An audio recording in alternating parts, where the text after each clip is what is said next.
today we'll be installing the new Enerdrive DC2DC charger, 40 amp. This is going to regulate my solar as well as regulate the alternator voltage coming from the starting battery.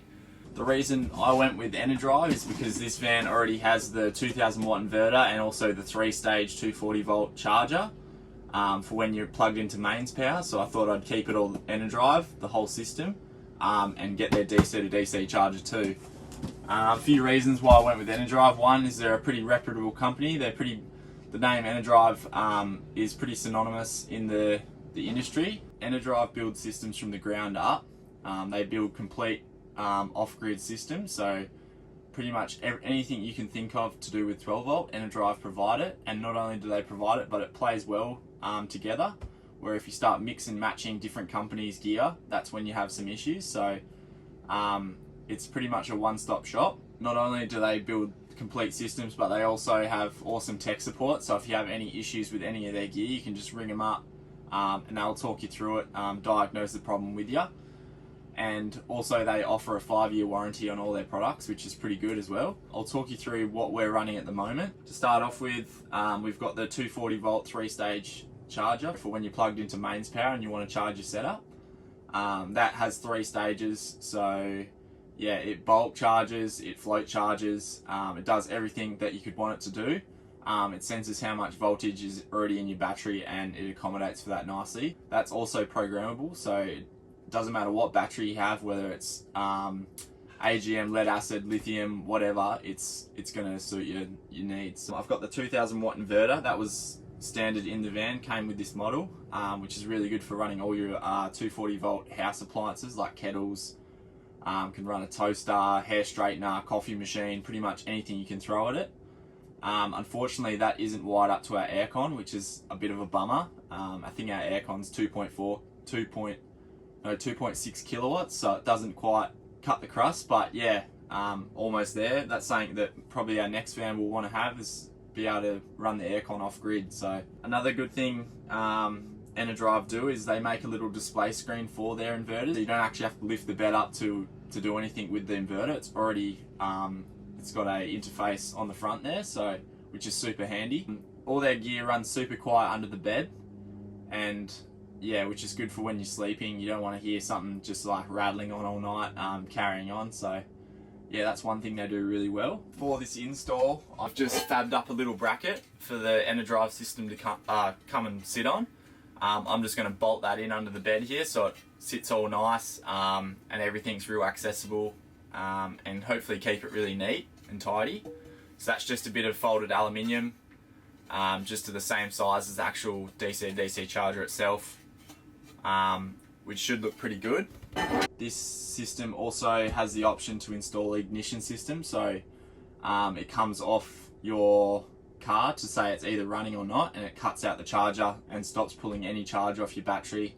However, this system, the Enerdrive DC-DC charger, also comes with a voltage sensing cutout as well, which is the option I'll be going instead of running a singular core cable all the way from the car to here.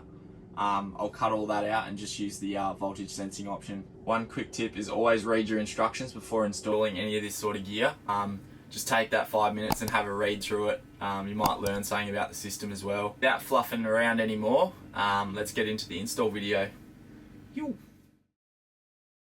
So the first thing you're going to want to do, if your van comes with a solar regulator, you're going to need to disconnect that, because this DC to DC drive is actually the regulator. So you can't have both of them, so you've got to disconnect the solar reg, and the cables that you'll have there is both the battery cables, so they come straight off the battery terminals, as well as the cables from the solar panels themselves.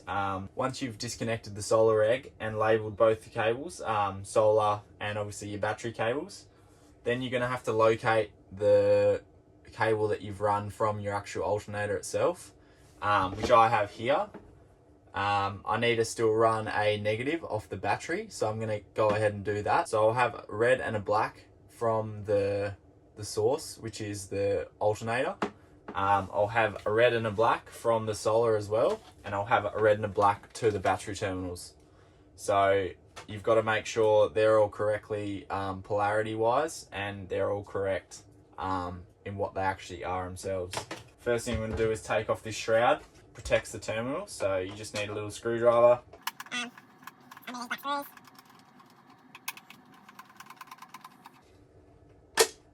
Shroud should come straight off just like that, and then it exposes your terminals.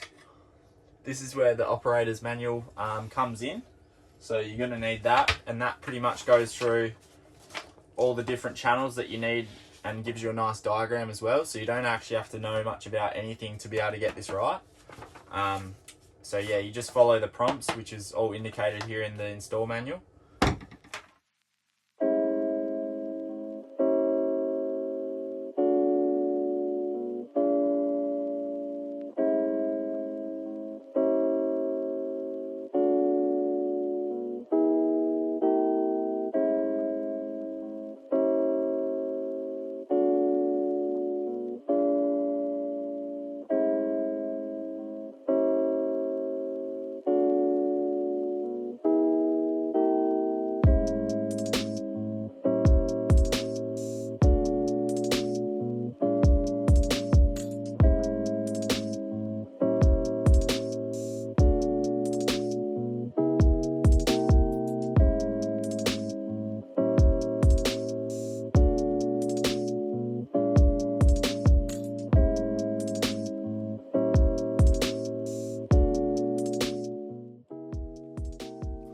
After you've cut all your corries to length and made them nice and neat, the next step is lugging off all your cables.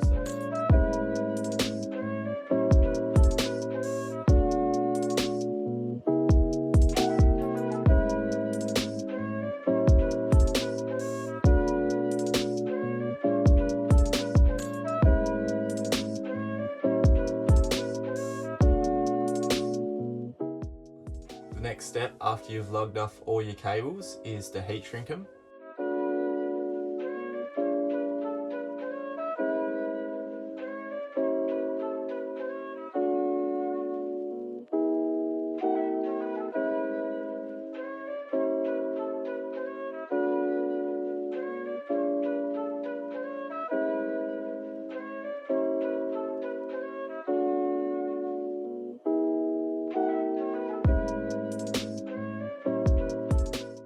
Once you've heat shrinked all your cables, the next step is actually terminating them to the DC2DC charger.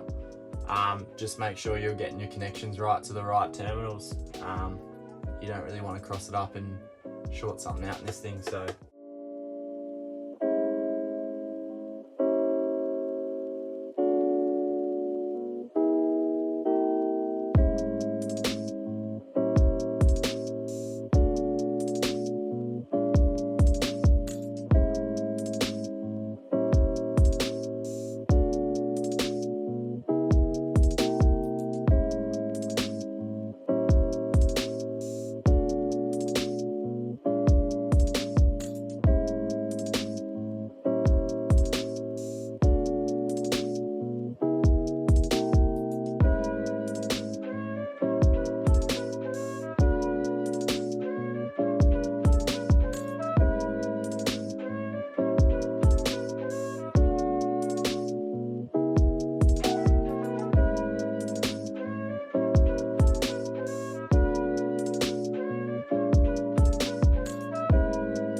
So this is a bit of a closer look at the bracket that I've made. It's literally just a folded bit of aluminium, and I've just drilled some holes so it can get fixed to the wall, and then just the 4 bolt holes for the Enerdrive. Should look alright, hopefully neatens it up a little bit. Yeah, super easy, cheap.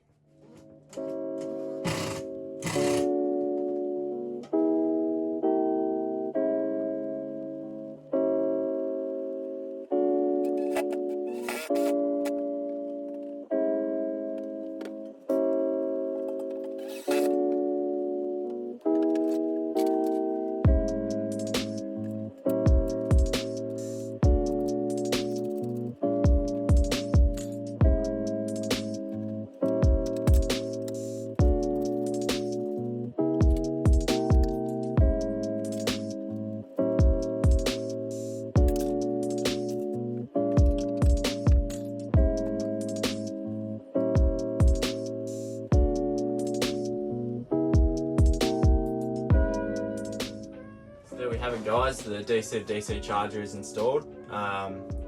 One thing you have to be a bit careful about is volt drop.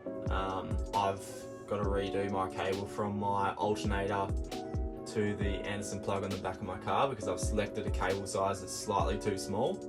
I've gone with 10mm cable thinking it's alright, but the volt drop under load when I'm trying to charge the batteries at 40 amps, it's pulling the voltage right down to about 12.4, which isn't enough to charge the batteries efficiently. So I'm going to rip that out and then chuck some bigger cable in, maybe 16 or 25mm cable. Also didn't mention too is make sure you fuse, so obviously you fuse from your battery at the front, charging the battery, but also fuse from the DC to DC charger to your Caravan batteries. Make sure you do that, because if anything happens from here to there, which is highly unlikely, break circuit and doesn't burn your Caravan down. One other thing is that the pack does come with a temperature sensor. It comes with the pack, so you might as well use it. Just a bit of safety. It was definitely not that hard to install this kit, especially with the instructions. They're really clear and anyone can really do it.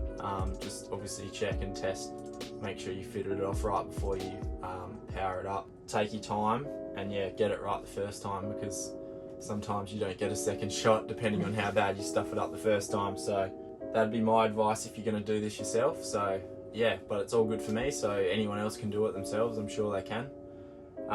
Stay tuned for the next episode. Don't know what we'll be doing, probably another install video of some sort as we get closer to leaving on our big life of Australia. Stay tuned for the next one. Thanks for watching, guys. Hope you guys learned something. Yo.